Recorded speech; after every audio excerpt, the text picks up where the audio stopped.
तभी जोरावर और दीनू गुप्त रास्ते से राजा को नीचे तहखाने में ले गए और बंधनों में जकड़कर एक कोठरी में डाल दिया। अब यहाँ पड़े पड़े अपनी मौत का इंतजार करो। हंस लो कमीनों, फिर तुम लोगों को हंसने का मौका नहीं मिलेगा। लेकिन राजा के शब्दों को अनसुना कर जोरावर और दीनू हंसते हुए बाहर निकल गए। जब वे वापस श्यापोस के पास पहुंचे तो श्यापोस दीनू को हिदायत देते हुए बोला, कल शाम 8 बजे गोल्डी नाम का मालवाहक जहाज हमारे माल लेकर बंदरगाह पर पहुंच रहा है। तुम अपने सभी आदमियों को इसकी सूचना दे दो। ठीक है बॉस, हमारे सारे आदमी कुलियों के भेष में ठीक समय पर वहां पहुंच जाएंगे। उधर भारत ने मीना को अपने कमरे में बुलाकर सारी बात बता दी। यह तो बहुत बुरा हुआ भैया, अब क्या इरादा है तुम्हारा? तुम ही कुछ बताओ मीनू, मैं तो सिर दर्द के मारे कुछ सोच ही नहीं पा रहा हूँ। अगर रात तुम खतरे का अलार्म बजा देते तो राजा और उसके साथी भाग नहीं पाते। खैर, जो होना था सो हो गया। अब मेरी राय यह है कि तुम डैडी को सब कुछ बता दो। हाँ, यही ठीक रहेगा। लेकिन क्या? तुम तो डैडी का गुस्सा जानती हो, कहीं लेने के देने ना पड़ जाए। फिर अचानक वो मारा। लगता है फिर कोई बेवकूफ़ी सूझी है तुम्हें। बेवकूफ़ी नहीं, अक्लमंदी कहो डियर सिस्टर। ज़रा मुझे भी पता चले कि कितने अक्लमंद हो तुम। सुनो, पहले हम इस गैंग में शामिल भिखारियों का पता लगाएंगे और उनकी गतिविधियों पर नज़र रखेंगे। फिर जैसे ही कोई ठोस क्लू हमारे हाथ लगेगा हम डैडी को बता देंगे। Not a bad idea. लेकिन इस शहर में हज़ारों भिखारी हैं, उनमें कौन इस गिरोह में शामिल है कैसे पता चलेगा? भिखारी के भेष में लेंस की मदद से हम यह काम बड़ी आसानी से कर सकते हैं। लेकिन भिखारी की वेशभूषा। मीना की बात पूरी होने से पहले भारत बोल पड़ा, झुमरू ड्रेस वाले को भूल गई? हमारे स्कूल के नाटकों में ड्रेस और मेकअप का सामान वही दिया करता है। ओह! भारत की बात सुन मीना का चेहरा खिल उठा और फिर भारत और मीना झुमरू ड्रेस वाले की दुकान पर पहुंच गए। अरे भारत और मीना बेटे, तुम लोग यहाँ कैसे? अंकल, आज हम दोनों एक फैंसी ड्रेस प्रोग्राम में हिस्सा लेंगे, इसलिए आपकी मदद की ज़रूरत है। इस प्रोग्राम में हमने भिखारी के रूप धरने का निश्चय किया है।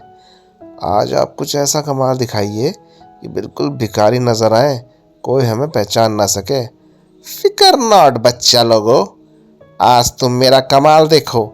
पहला इनाम तुम लोगों को ही मिलेगा। इतना कह झुमरू भारत और सीमा को भीतरी कक्ष में ले गया। लगभग 1 घंटे बाद, वाह अंकल, आपने तो कमाल कर दिया। अब तो डैडी भी हमें नहीं पहचान पाएंगे। लेकिन दुकान के भारी द्वार के निकट पहुंचते ही दोनों ठिठक कर रुक गए। यह गंगाराम यहाँ क्या कर रहा है? लो, अभी पता लगाता हूँ। इतना कह भारत ने चमत्कारी लेंस निकालकर अपनी आंखों से लगा लिया। बहुत देर हो गई, पता नहीं अंदर क्या कर रहे हैं। खैर कुछ भी हो, मैं इनका पीछा नहीं छोड़ूंगा और पता लगा कर ही रहूंगा कि ये लोग अपराधियों के बारे में क्या जानते हैं। गंगाराम की सोचों को पढ़ तो यह बात है। क्या बात है? गंगाराम समझता है हम अपराधियों के बारे में जानते हैं, इसलिए वह हमारा पीछा कर रहा है। अब तुम्हें अंधे भिखारी का नाटक करना है। इतना कह भारत मीना का हाथ थाम दुकान से बाहर निकल आया और फिर, बाबू, भगवान के नाम पे इस अंधे को कुछ दे दो, भगवान तेरा भला करेगा। इंतजार से परेशान गंगाराम चिढ़कर क्रोध से भर बोला, अब भागते हो या लगाओ एक डंडा? जाते हैं बाबा, खफा क्यों होते हो? फिर भारत और मीना अपनी राह चल दिए। जो दे उसका भी भला, जो न दे उसका भी भला। पता नहीं कहाँ कहाँ से चले आते हैं भिखमंगे। इधर थोड़ी देर और इंतजार करने के बाद परेशान गंगाराम ने दुकान में जाकर झुमरू से भारत और मीना के बारे में पूछा तो यह जान पछताया कि उसने जिन भिखारियों को भगाया था वही भारत और मीना थे। ओह, बड़ी मूर्खता हुई मुझसे। अब मैं उन्हें कहाँ ढूंढूं? आखिर दे ही गए चकमा। उधर भारत और मीना सड़कों पर भटकते हुए ऐसे भिखारी को तलाशते फिर रहे थे जिसका नशीले पदार्थ के तस्करों के गैंग से संबंध हो। अंततः उन्हें सफलता मिल ही गई। इसका मतलब कल से सप्लाई के लिए ज़्यादा माल मिलने लगेगा। ओह, यह किसी माल के बारे में सोच रहा है। हमें इसका पीछा करना चाहिए। यह सोच भारत उस भिखारी के पीछे जाना चाहता ही था कि एक भिखारी को खिलौने की दुकान में दाखिल होते देख ठिठक कर रुक गया। थोड़ी देर बाद, तो आज माल पहुंच रहा है। अब मैं भी बहुत जल्द लखपति बन जाऊंगा। फिर मैं भी तीनों की तरह दुकान खोलकर बैठ जाऊंगा।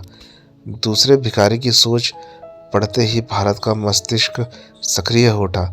ज़रूर इस खिलौने की दुकान के मालिक का तस्करों से संबंध है। गैंग के भिखारियों को यहीं से ऑर्डर मिलते हैं। मुझे दुकान में जाकर पता लगाना चाहिए। अगले ही पल, मीना, तुम यहीं ठहरो, मैं अभी आता हूँ। लेकिन परंतु मीना की बात पूरी होने से पहले ही भारत खिलौनों की दुकान की तरफ बढ़ गया। फिर दुकान में दाखिल हो मीना की नज़रों से ओझल हो गया। थोड़ी ही देर बाद जब वह वापस लौट कर आया तो मीना उत्सुकतावश पूछ बैठी, क्या बात है भारत, तुम इस दुकान में किस लिए गए थे? मेरा शक सही निकला। आज रात 8 बजे गोल्डी नाम का जहाज बड़े पैमाने पर नशीले पदार्थ लेकर बंदरगाह पर पहुंच रहा है। गिरोह में शामिल भिखारियों को माल की ढुलाई के लिए वहां पहुंचने का हुक्म दिया जा रहा है। फिर तो यही मौका है भारत, हम माल सहित अपराधियों को पकड़वा देंगे। माल के साथ गिरोह के आदमी तो पुलिस की गिरफ्त में आ जाएंगे, लेकिन गैंग के सरगने को फरार होने का मौका मिल जाएगा। अतः गैंग के सरगने को पकड़ने के लिए मैंने एक योजना तैयार की है।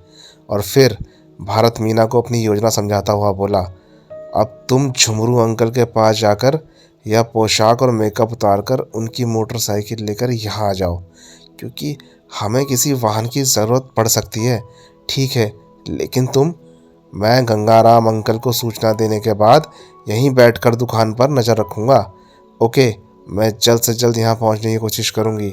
इतना कह मीना चली गई।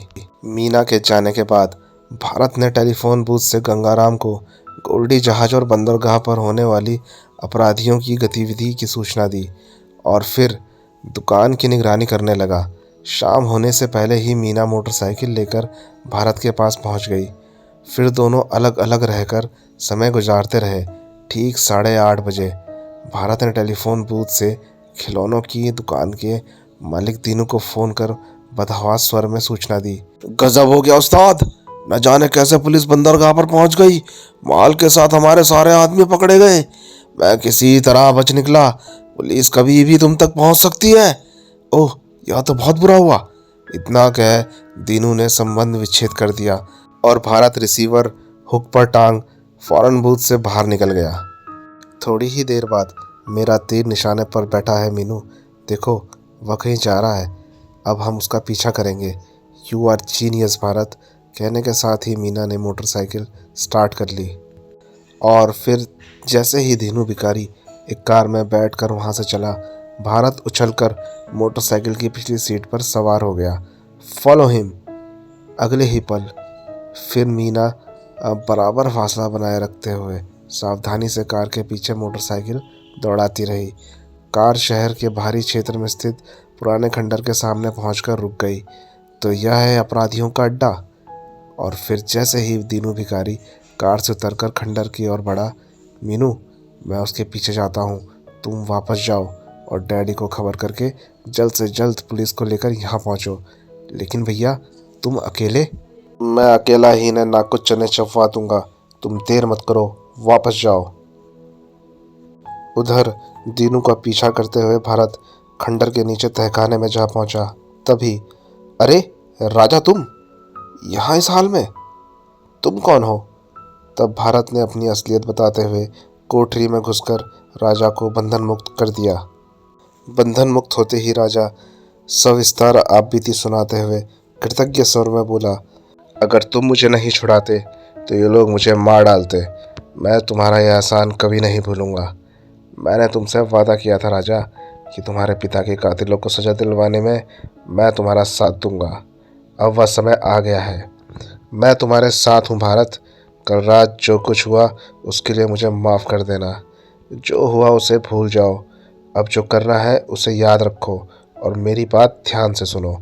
फिर राजा को अपनी योजना समझाने के बाद भारत ने अपना मेकअप उतार दिया और कोठरी से बाहर निकल गया।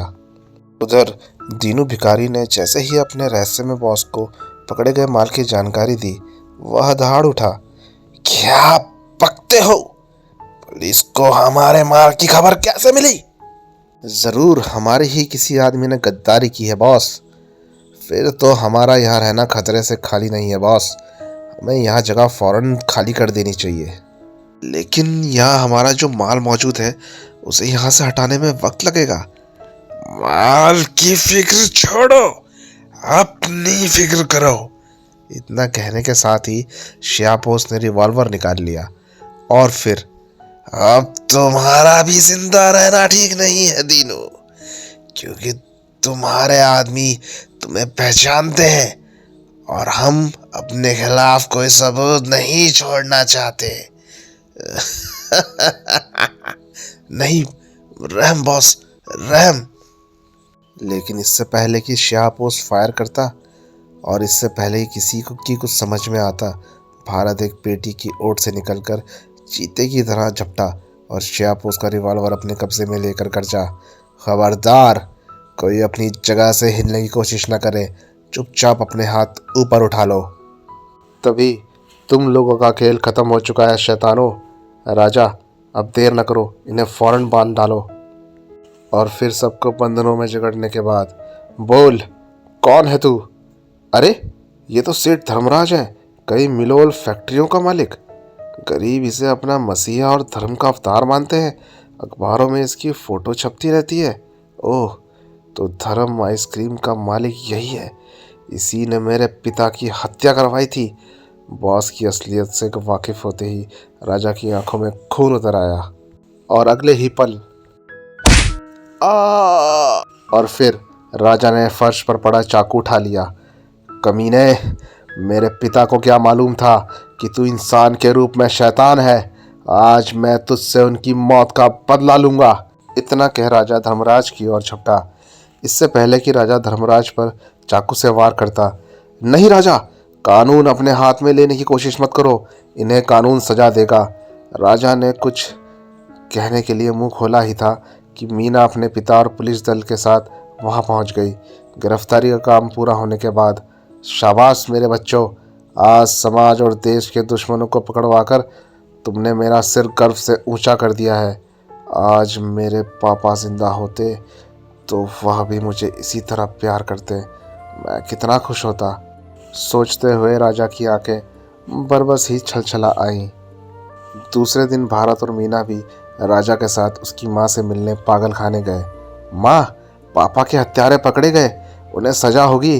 अब तो तू खुश है ना माँ? अब तो मुझे गले से लगा ले माँ, मुझे मेरा खोया हुआ प्यार लौटा दे माँ। भाववेश में राजा कौशल्या से लिपट गया, लेकिन माँ को अपनी बाहों में लुढ़कते देख, नहीं माँ नहीं, कहते तू मुझसे नाराज नहीं है, बोल माँ, बोल।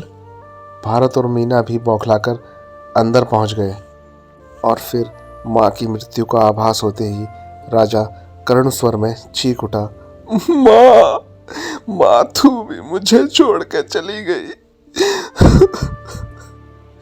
यह गर्म स्पर्शी दृश्य देख भारत और मीना भी अपने आंसू ना रोक पाए। तो दोस्तों, इसी के साथ ये कहानी यहाँ पे समाप्त होती है। धन्यवाद।